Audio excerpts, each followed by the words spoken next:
Welcome back to our channel Lekhankan Vidyapeeth.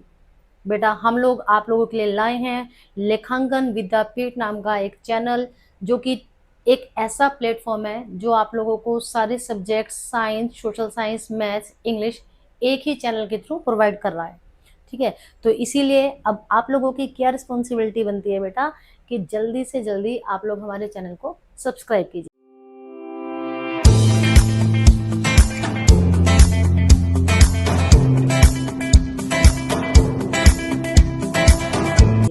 I am Ritu Sharma, having 18 plus years of experience in my teaching field, and I am and I am teaching you science.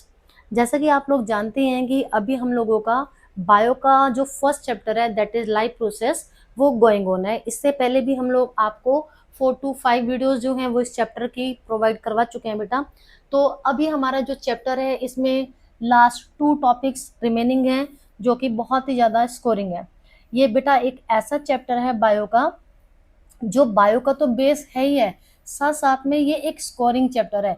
इसमें से long question, short question and very short question तो definitely बनकर आता ही आता है। आज का हमारा टॉपिक है बेटा स्फिग्मोमैनोमीटर। तो अब आप बोलेंगे मैडम ये स्फिग्मोमैनोमीटर क्या चीज़ है। आप लोगों को मालूम है इससे पहले जो हमारी प्रीवियस वीडियो थी उसमें हम लोगों ने ट्रांसपोर्टेशन के बारे में पढ़ा, और वहाँ पर हमने क्या पढ़ा था कि जो ब्लड नाम का फ्लूइड हमारी बॉडी के अंदर है वो क्या कर रहा है, एसेंशियल मटेरियल्स को या वेस्ट मटेरियल को एक पार्ट से दूसरे पार्ट तक ट्रांसपोर्ट करने में मदद कर रहा है। अब समटाइम्स क्या होता है कि जो हमारा ब्लड है, क्योंकि हमें पता है कि जो ब्लड है वो ट्यूबलाइक स्ट्रक्चर्स के अंदर हमारी बॉडी के अंदर फ्लो कर रहा है, उन ट्यूबलाइक स्ट्रक्चर्स का नाम होता है ब्लड वेसल्स। तो समटाइम्स ये जो ब्लड है उन ब्लड वेसल्स की वॉल्स के ऊपर प्रेशर डालना स्टार्ट कर देता है। अब इसने ऐसा क्यों किया, क्योंकि देखो फिजिक्स में हम लोगों ने 8th क्लास में क्या पढ़ा था कि लिक्विड्स एक्सर्ट्स प्रेशर, ठीक है, on the wall of the container in which they kept, कि लिक्विड्स को हम जिन कंटेनर में रखते हैं वो उन कंटेनर की वॉल्स के ऊपर क्या करते हैं, प्रेशर डालते हैं। Blood is also a fluid, ठीक है, तो ब्लड क्या है, किस में फ्लो कर रहा है, वो ब्लड वेसल्स के अंदर। तो उस ब्लड प्रेशर को मेजर करने वाली हमारी जो इंस्ट्रूमेंट है दैट इज कॉल्ड स्फिग्मोमैनोमीटर। आप लोगों ने ये देखा होगा स्फिग्मोमैनोमीटर, डॉक्टर्स के पास जनरली ये वाला स्फिग्मोमैनोमीटर होता है। और आजकल हम लोग अपने घर में, क्योंकि आजकल बीपी की जो प्रॉब्लम है बेटा इतनी ज़्यादा कॉमन हो चुकी है कि हर घर में कोई ना कोई पेशेंट बीपी का मिल ही जाता है। तो सेफ्टी के पॉइंट ऑफ व्यू से हम लोग क्या करते हैं अपने घरों में, हम लोगों ने आज की डेट में ये डिजिटल स्फिग्मोमैनोमीटर जो है वो रखना स्टार्ट कर दिया है। तो ये डिजिटल वाला है और ये हमारा जो बेसिक चलता आ रहा है। अब एक्चुअल में ये ब्लड प्रेशर होता क्या है तो उसकी particularly define, the force that blood exerts against the wall of a vessel is called blood pressure. I have already told you कि जिस भी वेसल के अंदर हमारा ब्लड फ्लो कर रहा है, अब वो ब्लड क्या करता है उसकी वॉल के ऊपर प्रेशर डालता है, और इसीलिए इसको क्या बोलते हैं हम लोग, ब्लड प्रेशर, और आम भाषा में हम लोग इसको बीपी बोल देते हैं। सुना होगा ना आपने, बहुत ही कैजुअली हम लोग ये वर्ड यूज करते हैं कि आज मेरा बीपी बहुत ज़्यादा लो हो रहा है, आज मेरा बीपी बहुत ज़्यादा हाई हो रहा है। This pressure is much greater in arteries than vein. अब ऐसा क्यों, क्योंकि हम लोगों ने पढ़ा था कि जो आर्टरीज है, आर्टरीज के अंदर ब्लड कहाँ से आ रहा था बेटा हमारे, ये आर्टरीज वो ब्लड वेसल्स हैं जो ऑक्सीजनेटेड ब्लड को हार्ट से लेकर बॉडी पार्ट्स तक लेकर जा रही हैं। अब क्योंकि वहाँ पर एक जर्क के साथ यहाँ पर जो ब्लड है वो आर्टरीज के अंदर जाता है, इसी वजह से आर्टरीज की जो वॉल्स थी वो थिक एंड इलास्टिक तो थी, साथ साथ में अब जो ब्लड का प्रेशर है वो भी आर्टरीज के अंदर ज़्यादा होता है वेन्स के comparatively. The pressure of the blood inside the artery during ventricular systole, ventricular systole का मतलब जिस समय कॉन्ट्रैक्शन होती है, is called systolic pressure, and the pressure in artery during ventricular diastole, it means जब रिलैक्सेशन होती है उस समय जो प्रेशर डालता है ब्लड उसको बोलते हैं हम लोग डायस्टोलिक प्रेशर। हम लोग आम भाषा में आप लोगों ने कहते सुना होगा मेरा ऊपर का बीपी तो इतना आ गया, नीचे का बीपी इतना आ गया, तो एक्चुअल में वो क्या है बेटा, हमारा सिस्टोलिक प्रेशर है और डायस्टोलिक प्रेशर है इन medical term. The normal systolic pressure is about 120 mm of Hg and diastolic pressure is 80 mm of Hg, and you have to learn this value. ये जो ब्लड प्रेशर की बेटा normal value है, biological value, ये एक normal healthy adult person की है। Clear? कि और Hg पता ही आपको मरकरी। अब ये आपने देखा होगा कि ये जो हमारा स्फिग्मोमैनोमीटर है, डॉक्टर्स क्या करते हैं, जो ब्लैक वाली एक पट्टी सी है इसको यहाँ पर बांध देते हैं पेशेंट के, यहाँ पर उनके पास पंप होता है और डॉक्टर्स क्या करते हैं यहाँ पर चेक करते रहते हैं। तो यहाँ पर एक सिल्वर से कलर की लाइन ऊपर जाती है, नीचे जाती है, वो सिल्वर से कलर की लाइन क्या है हमारी, Hg, that is mercury. I hope आपको समझ में आ गया होगा।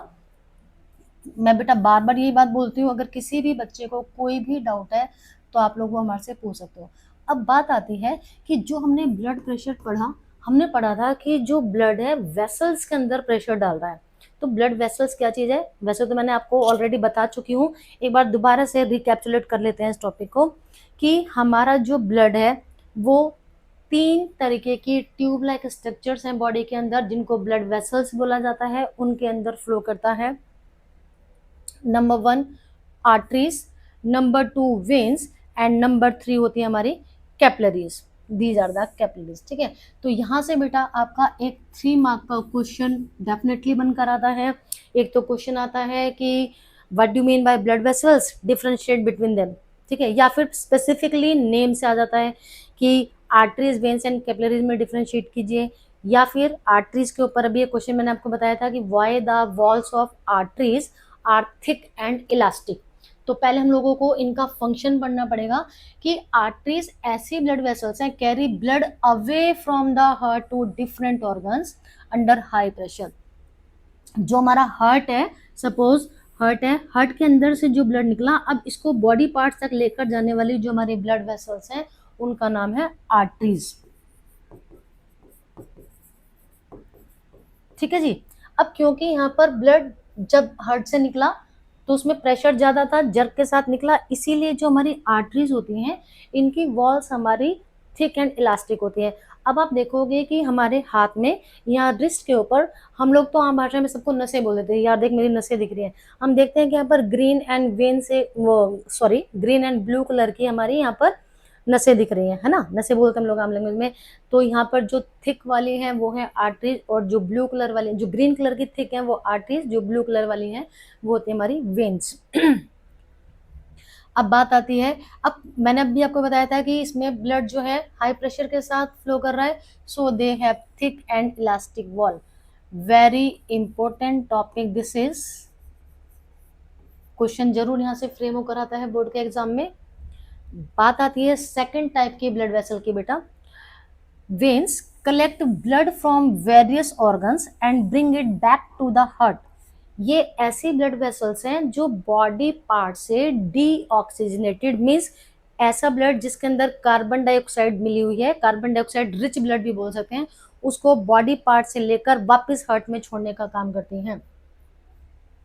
Since the blood is not under pressure, veins have thinner walls and contain valves to ensure the blood flows in only one direction.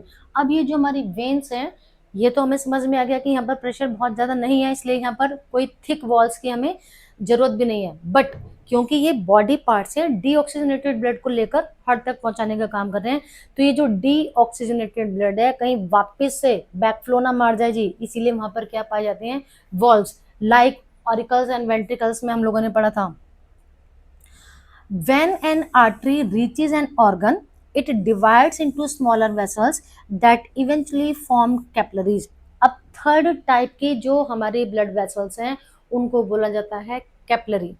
पहले तो मेन हो गई जी मोटी वाली, ठीक है, अब मोटी वाली जो ऑर्गन्स तक पहुंच रही है, अब ईच एंड एवरी सेल तक क्या पहुंचाना है हमें, ऑक्सीजनेटेड ब्लड को। तो कुछ सेल्स जो है वो अंदर घुस घुस गए हैं, तो वहां पर मोटी वाली आर्टरी तो नहीं जा सकती ना, तो क्या होता है ये आर्टरी फर्दर जाकर स्मॉल, बहुत ही ज्यादा स्मॉल, बहुत ही ज्यादा thin tube like structures, these are called capillaries, उनमें डिवाइड हो जाती हैं।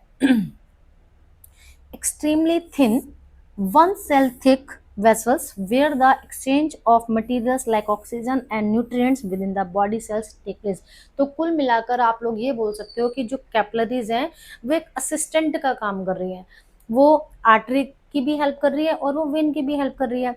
ठीक है, आर्टरीज जो ऑक्सीजन वाला ब्लड लेकर आ रही थी, ऑक्सीजन को ईच एंड एवरी सेल तक पहुंचा देगा काम किया। अब जो वेन्स हैं वो क्या कर रही है, कार्बन डाइऑक्साइड वाले ब्लड को लेकर आ रही हैं, तो उसमें भी ये हेल्प कर रही हैं। तो मैंने आपको बता दिया ऑलरेडी कि यहाँ पर कितने तरीके के क्वेश्चंस फ्रेम होकर आते हैं। तीनों ब्लड वेसल्स में डिफरेंशिएट करने के लिए आ सकता है, आर्टरीज की वॉल्स थिक एंड इलास्टिक क्यों होती है इसका रीजन आ सकता है, या फिर क्या आ सकता है कि हमारी ये जो वेन्स हैं इनमें वॉल्स क्यों पाए जाते हैं। ठीक है बेटा, आई होप आपको समझ में आ गया होगा। अब हम बात करते हैं ब्लड के कंपोनेंट की। Already we have learned that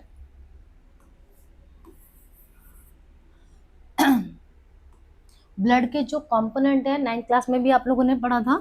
जो हमारा ये ब्लड है इसके जो मेन कंपोनेंट्स होते हैं बेटा, RBCs, red blood capsules, WBCs, white blood capsules, platelets and plasma। ठीक है, there are 4 main components of blood.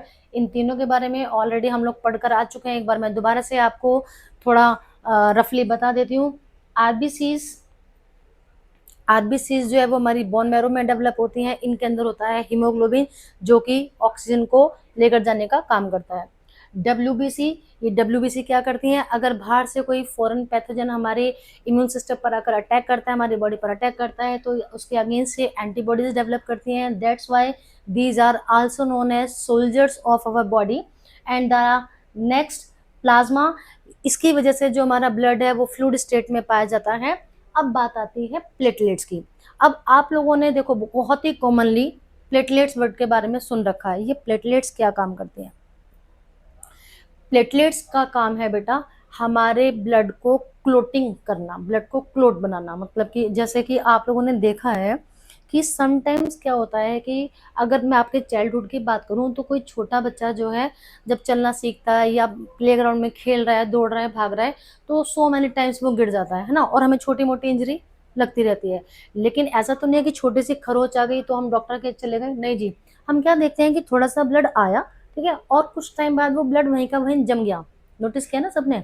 तो जो ब्लड वहीं पर ही जम गया वो इन प्लेटलेट्स की वजह से। ठीक है जी। तो ये जो प्लेटलेट्स हैं ऑब्वियसली बात है फिर बहुत ही इसेंशियल रोल प्ले कर रहे हैं। और एक फीवर जो कि बहुत ही ज़्यादा लाइफ थ्रेटनिंग सिचुएशन क्रिएट कर देता है हमारी बॉडी में, जिसका नाम है डेंगू। डेंगू नाम का अगर फीवर हो जाता है तो उसमें ये जो हमारी प्लेटलेट्स हैं ना वो तेज़ी से इनकी काउंटिंग जो है वो हमारी फॉल डाउन होनी स्टार्ट हो जाती है, जो कि हमारी लाइफ के लिए एक रिस्की प्रॉब्लम हो जाती है। तो जितनी भी ये जो हमारी ब्लड सेल्स हैं या कैप्सूल्स हैं, इनकी जो क्वांटिटी है वो हमारे ब्लड के अंदर मेंटेन रहे, इसलिए हम लोगों को क्या लेना चाहिए बेटा? Balance diet. अब प्लेटलेट्स के बारे में बात करें, if the system of blood vessels develops a leak like during an injury when bleeding occurs it can lead to loss of blood. सबको मालूम है जी। अब जैसे कि आप इसको कैसे समझ सकते हैं, हमारे यहाँ पर पूरे घर में पाइपलाइंस की फिटिंग है, ठीक है जी। बाहर से हमने पानी का कनेक्शन लिया, अब उसका कनेक्शन जो हमने किचन में भी करवा रखा है, हमने बाथरूम्स में भी करवा रखा है, या फिर आज की डेट में तो क्या होता है जी, हमने जगह जगह वॉश बेसिन लगा दिए हैं, लॉबीज में लगा दिए हैं। अब वहाँ पर हर जगह तक क्या पहुँचा है? पाइपलाइन का कनेक्शन। अब आजकल एक और हो गया जी सिस्टम, अंडरग्राउंड फिटिंग होती है सब चीज़ों की, चाहे वो इलेक्ट्रिकल वायर्स हैं चाहे वो पाइपलाइंस की है, ठीक है। अब बाई चांस अगर इन पाइपलाइंस में कहीं पर कोई लीकेज आ जाती है तो आपको कैसे पता चलता है? हमें कैसे पता लगेगा? क्योंकि पाइपलाइन तो अंदर है, उसके ऊपर दीवार है। तो क्या होता है, जो अंदर लीकेज आ गई थी तो वहां से पानी जो है वो थोड़ा थोड़ा थोड़ा थोड़ा रिसता जा रहा है, जिसका रिजल्ट क्या होता है? हमारी दीवार जो है वो हमें गीली गीली से नजर आती है, हम लोग बोलते हैं कि सीलन आ गई है ना। तो उसका फिर क्या होता है, हम लोगों ने प्लम्बर को बुलाया जी, चेक करवाया, उसने पता लगाया जी यहाँ से पाइपलाइन आपकी जो है क्रैक हो रही थी, और उसने वहां पर एमसील लगाकर उसको करेक्ट कर दिया, ठीक। बट अब अगर हमारा ये जो ब्लड वेसल्स वाला पूरा नेटवर्क है इसमें कहीं पर लीकेज हो जाए तो क्या होगा? ये तो बहुत ही रिस्की सिचुएशन हो जाएगी। तो भगवान ने हर लेवल पर एक प्रिकॉशन हमें देकर भेजी है, platelets. This leakage reduces the pressure in the circulatory system lowering the efficiency of blood pumping, obvious सी बात है, अगर कहीं पर लीकेज, इंटरनल लीकेज हो रही है तो जिसकी वजह से क्या होगा, ब्लड का प्रेशर जो है रिड्यूस हो जाएगा सर्कुलेटरी, ठीक है। अब उसकी एफिशिएंसी जो है हार्ट की पंपिंग में, उस पर इफेक्ट पड़ेगा।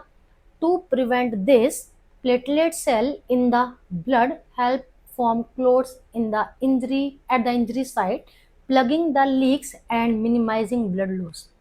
तो इतना इसेंशियल रोल प्ले कर रही हैं ये हमारी प्लेटलेट्स। तो ये आपको, मैंने आपको क्या बताया था कि हमारा जो लाइफ प्रोसेस वाला चैप्टर है, यहाँ से किसी न किसी एक टॉपिक से रिलेटेड क्वेश्चन तो आना ही आना है डेफिनेटली। अब ये जो प्लेटलेट्स या लिम्फ है, इनसे रिलेटेड क्वेश्चन हमारे 2 मार्कर क्वेश्चन या फिर असर्शन रीजन में आ जाते हैं। नेक्स्ट आ जाता है लिम्फ। अभी तक हमने जो पढ़ा वो सारा जो कंटेंट था ऑलरेडी हम लोग अपनी प्रीवियस क्लासेस में पढ़कर आ चुके हैं, लेकिन लिम्फ जो है वो हमने प्रीवियस क्लासेस में इतना ज़्यादा डिटेल में नहीं पढ़ा। Lymph is also a fluid like blood. Lymph, और इसको टिश्यू फ्लूइड भी बोला जाता है। लिम्फ और tissue fluid is formed when plasma, protein and some blood cells leak from capillaries into spaces between the cell.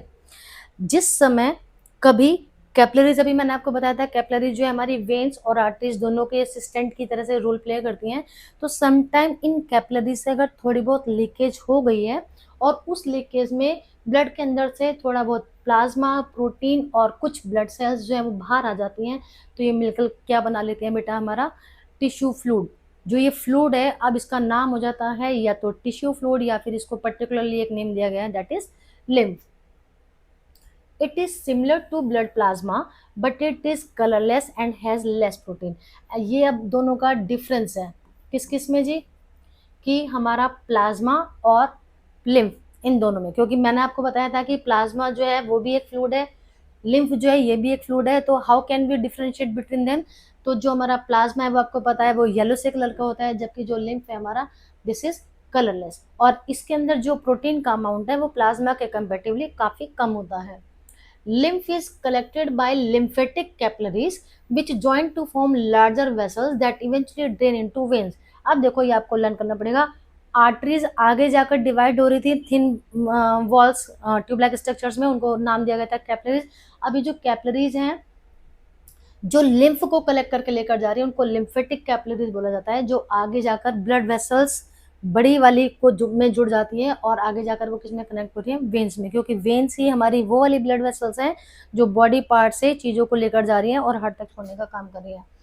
It helps transport absorb fat from the intestine and returns excess fluid from tissues and back into the bloodstream.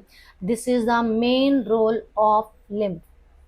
तो you have to learn it. ये क्या कर रही हैं, जो हम लोगों ने पढ़ा था कि फैट के अंदर, सॉरी इंटेस्टाइन के अंदर कंप्लीट डाइजेशन होता है, वहां से एब्जॉर्ब फैट को लेकर जाने का काम करती हैं, साथ साथ में जो एक्सेस फ्लूइड है ना उसको वो क्या कर रही हैं, वापस से ब्लड स्ट्रीम के अंदर मिलाने का काम कर रही हैं। तो आई होप आपको समझ में आ गया होगा बेटा। This is very very very essential topic of the circulatory system. ठीक है जी। अब हम देखो जो हमारा नेक्स्ट टॉपिक है,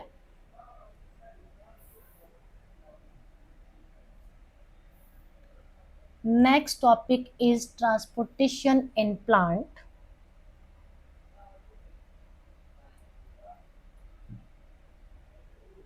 ट्रांसपोर्टेशन इन प्लांट, अब नाम से ही पता लग रहा है ट्रांसपोर्टेशन, जैसे इसेंशियल मटेरियल्स को एक जगह से दूसरी जगह पर पहुंचाने का काम हमारे ह्यूमन बीइंग के अंदर ब्लड ने किया था, और वहां पर प्रॉपर जो सिस्टम था that is called circulatory system. तो प्लांट्स आर आल्सो लिविंग, तो प्लांट्स के अंदर भी अब ये क्या है, चीजों का ट्रांसपोर्टेशन इसेंशियल है। But there is no blood, वहां पर तो ब्लड ही नहीं है। देयर इज नो हार्ट, वहां पर हार्ट भी नहीं है। तो अब क्या करें जी, प्लांट्स के अंदर भी भगवान ने कुछ ना कुछ तो सोचकर बनाया ही होगा ना, क्योंकि वो भी लिविंग है भाई, तो उनको भी चीजों को इधर से उधर, उधर से इधर पहुंचाना है। तो उसके लिए अब हमें क्या करना पड़ेगा, प्लांट्स का ट्रांसपोर्टेटरी सिस्टम पढ़ना पड़ेगा। और आप लोगों को मालूम है कि प्लांट्स के अंदर दो एसेंशियल जो चीजें हैं उनका लेना देना होता है, मतलब इधर से उधर पहुंचाई जाती है, वाटर एंड फूड। और इस वाटर के साथ साथ मिनरल्स, फूड के साथ साथ सम अदर मटेरियल्स। बेसिकली हमें इन्हें दो कैटेगरी में डिवाइड किया गया है, तो हम इनको वन बाय वन पढ़ेंगे। पहले हम लोग पढ़ते हैं ट्रांसपोर्टेशन ऑफ वाटर। क्योंकि वाटर किस लिए जरूरी है, फोटोसिंथेसिस के प्रोसेस के लिए। फर्स्ट क्लास के बच्चे को भी मालूम है कि प्लांट्स की जो रूट्स हैं वो सॉइल से वाटर को एब्जॉर्ब करके लेकर आती हैं। समटाइम्स कुछ प्लांट इतने ज्यादा ऊंचे हैं, जैसे कि रेडवुड ट्रीज वगैरह 300 मीटर तक भी हो सकते हैं। तो अब इतने ऊंचे जो प्लांट हैं वहां पर जो रूट्स पानी लेकर आई थी, अब इतने ऊंचे प्लांट तक पहुंचाने का सिस्टम क्या है। अब हम लोगों को क्या कर रहे हैं, जो कॉर्पोरेशन वाला पानी आ रहा है जी, मान लो जी मैं ग्राउंड फ्लोर पर रहती हूँ, आपका घर है 8th फ्लोर पर, तो मेरे यहाँ तो तभी भी पॉसिबल है कि विदाउट मोटर पानी आ जाए टैप में, लेकिन आपके यहाँ पे नहीं जाएगा। उसके लिए आपको क्या करना पड़ेगा, पानी को पंप करने के लिए मोटर की जरूरत पड़ेगी। बट यहाँ पर तो कोई मोटर नहीं है। अब उसके लिए भगवान ने क्या सिस्टम बनाकर भेजा है, तो पानी को ट्रांसपोर्ट करने के लिए जनरली जो कंडक्टिंग टिश्यू काम में लाया जाता है, that is called xylem. You have already learnt about in your previous classes. Xylem tissue contains vessels and tracheids that form a continuous network from roots to leaves, allowing water to travel throughout the plant. तो ये तो था बेटा basic इसका main part, कि अगर मुझे ये यही वाला सेम क्वेश्चन 1 मार्कर या 2 मार्कर में आ जाता है तो सिर्फ इतना सफिशिएंट है कि जो जाइलम नाम का एक कंडक्टिंग टिश्यू है वो मेरा ये रूट जो वाटर लेकर आई थी उसको लीव्स तक पहुंचाने का काम कर रहा है। और उसके अंदर उसके जो 2 कंपोनेंट थे, जाइलम वेसल्स एंड जाइलम ट्रेकेट्स, वो दोनों इसकी हेल्प कर रहे थे। अब क्या होता है एक्चुअल में, अब हम इसका पढ़ते हैं process. Root cells actively absorb minerals ions from the soil, creating a concentration difference that draws water into the roots via osmosis. आप लोगों ने 9th क्लास में ऑस्मोसिस एंड डिफ्यूजन पढ़ा था ना। तो उसमें क्या था कि the movement of particles from higher concentration to lower concentration is known as क्या, डिफ्यूजन। और अगर वाटर के मॉलिक्यूल्स में ये वाली वो हो रही है movement through a semi permeable membrane, then this process is known as osmosis. तो क्या हो रहा है, जो मेरे पेड़ की जड़ें हैं बेटा, रूट्स जो हैं वो भी क्या कर रही हैं। अब हमें पता है, suppose this is stem and these are the roots, यहाँ पर सारे में क्या है, सोइल। अब इसमें जो रूट हेयर्स हैं वो क्या कर रहे हैं, क्योंकि इन्होंने क्या करा, यहाँ से सॉइल के अंदर से वाटर और मिनरल्स को लेकर आ रहे हैं। यहाँ पर सॉइल और मिनरल का अमाउंट था ज्यादा, यहाँ पर है कम। तो क्या होगा, ऑस्मोसिस के प्रोसेस के थ्रू अब एक डिफरेंशिएट क्रिएट हो गया ना, एक तरफ प्रेशर हाई, एक तरफ प्रेशर या अमाउंट ज्यादा, एक तरफ अमाउंट कम। तो ऑस्मोसिस के प्रोसेस के थ्रू उन्होंने इस तरह से रूट्स ने क्या किया, सॉइल के अंदर से वाटर एंड मिनरल्स को एब्जॉर्ब कर लिया। This causes a steady inward flow of water into the root xylem. ये वो तरीका है जिसके थ्रू अब हमारी क्या हो रहा है, कंटिन्यूशन में जो वाटर है वो रूट्स के अंदर आता जा रहा है, और वो जो रूट जाइलम है generating upward pressure that pushes up the stem. अब क्या कर रहा है, ये जो हमारा रूट्स का जाइलम है ये क्या करेगा, अब इस पानी को जिसके अंदर मिनरल्स घुले हुए हैं ऊपर की तरफ पुश करेगा स्टेम की तरफ। आई होप आपको समझ में आ गया होगा।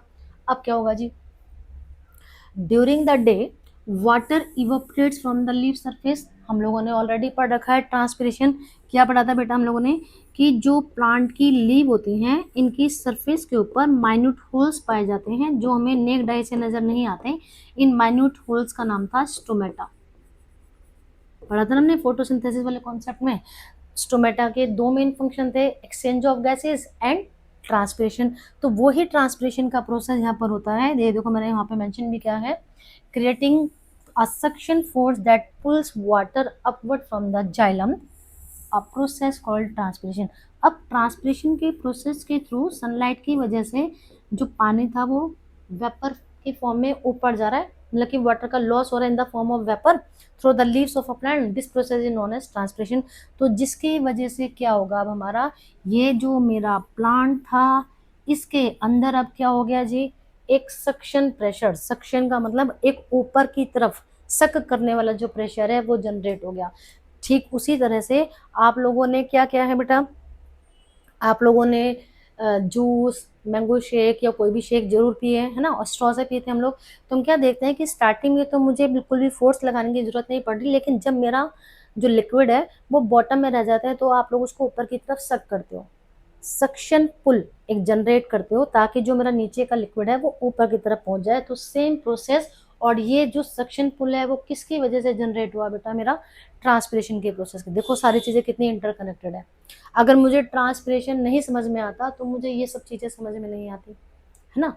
अब transpiration not only aids in the upward movement, ये जो ट्रांसपिरेशन है वो केवल स्टेम के अंदर पानी को ऊपर खींचने में ही हेल्प नहीं कर रहा, but also helps regulate plant temperature specially during the day when its pull is stronger than root pressure.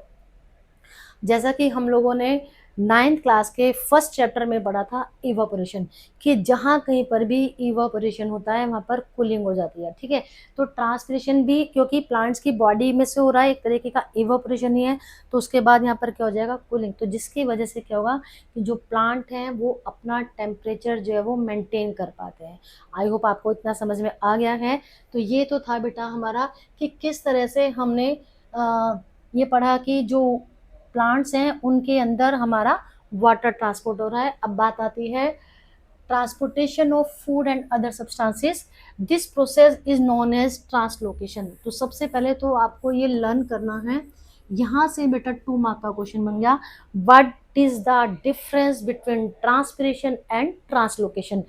Transpiration क्या था, the loss of water in the form of vapour through the leaves of a plant is known as transpiration. और translocation क्या है बेटा, is the process by which the products of photosynthesis, obvious सी बात है photosynthesis में क्या बनाते हैं प्लांट, अपना खाना, specially carbohydrate like sugar are transported from the leaves to the other parts of the plant through the phloem. तो बेसिकली सिंपल सी एक बात याद रख लो जी, जाइलम जो है वो वाटर और मिनरल्स को ट्रांसपोर्ट करने का काम कर रहा है, और इसकी डायरेक्शन क्या है जी, हमारी अपवर्ड डायरेक्शन है, क्योंकि नीचे से ऊपर की तरफ लेकर जा रहा है। रूट्स नीचे होती है, नीचे से पानी को ऊपर की तरफ भेजा जा रहा है। जबकि इसका अपोजिट जो हमारा फ्लोएम नाम का टिश्यू है वो क्या करता है बेटा, वो लीव्स, ऑब्वियस ही बात है कोई भी प्लांट होगा उसकी लीव जो है वो ऊपर ही होंगी, ठीक है। तो लीव ने खाना बनाया, अब उस खाने को ईच एंड एवरी सेल तक पहुंचाने का काम कर रहा है। तो जो मेरा फ्लोएम है उसकी डायरेक्शन कैसे हो गई है, upward to downward and side में साइडवेज भी, okay. The phloem also transports amino acids and other substances. अब ये बात मैंने आपको पहले भी बोला था कि वाटर को ही नहीं लेकर जा रहा है जाइलम, साथ साथ में मिनरल्स को भी लेकर जा रहा है। इन द सेम मैनर जो मेरा फ्लोएम है वो केवल प्रोडक्ट्स ऑफ फोटोसिंथेसिस को नहीं लेकर जा रहा, साथ साथ में अमीनो एसिड्स और कुछ अदर सब्सटेंसेस को भी स्टोरेज ऑर्गन्स तक ले जाने का काम करता है। क्योंकि हम लोगों ने क्या पढ़ा था जी प्रीवियस क्लासेस में, modified stem, modified roots, modified leaves के बारे में पढ़ा है कि ये तो हमें पता है कि जो प्लांट्स हैं उनका खाना बनता कहाँ है, लीव्स के अंदर। That's why leaves are known as kitchen of the plant या kitchen factory of the food factory of the plant, ठीक है। बट प्लांट क्या कर रहे हैं, उस खाने को सारा का सारा एक साथ ही कंज्यूम नहीं कर लेते, वो उसको अपने अलग अलग पार्ट में स्टोर करके रख देते हैं। तो खाना बना लीव्स के अंदर, अब उसको स्टोरेज ऑर्गन तक ले जाने का काम कौन कर रहा है, हमारा phloem. This movement occurs in the both upward and downward direction through sieve tubes aided by companion cell। अब हम लोगों ने देखो जी ये दोनों चीजें पढ़ी थी 9th क्लास में, जब हम लोगों ने फ्लोएम के कंपोनेंट्स पढ़े थे ना, वहाँ पर sieve ट्यूब से कंपेनियन सेल से, तो ये दोनों जो हैं इसको इस काम में हेल्प कर रहे हैं। तो दोनों की डायरेक्शन आपको लर्न करनी है। Unlike water transport in xylem, translocation in phloem requires energy mainly in the form of ATP. अब जाइलम जो है जो वाटर को ट्रांसपोर्ट करने का काम कर रहा है उसको तो एनर्जी की जरूरत नहीं है, बट फ्लोएम क्योंकि ये फूड को लेकर जा रहा है साथ साथ में एसेंशियल चीज़ों को, तो इसलिए इसको एटीपी की फॉर्म में एनर्जी की रिक्वायरमेंट होती है।